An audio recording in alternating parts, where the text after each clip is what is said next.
Dabargan, sa mahigit 7,000 tanghalian, dito tayo nagkikita-kita sa Broadway Centrum. Ito po ang aming naging tahanan sa loob ng 23 taon. 23 years. Pare. Maraming Dabargads ang dito nagsimula at dito rin tayo nagpaalam sa ilan sa kanila. Marami tayong masasayang alaala dito.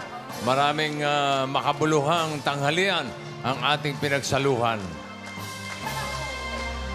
Salamat sa lahat ng Dabargads na bumisita, pumila, nakisaya, nakiiyak sa amin dito. Subalit ngayon, mga kaibigan, magpapaalam na kami dito sa Broadway. Goodbye, Broadway! Thank you, Broadway! Thank you, Broadway! Broadway! Pero bukas, December 8, mapapanood nyo na kami sa APT Studios, ang bagong tahanan ng Eat Bulaga. Dito pa rin sa GMA 7. Bagong tahanan, pero ang ating samahan, hindi kailanman magbabago. Forever! Forever! Salamat, Broadway Centrum.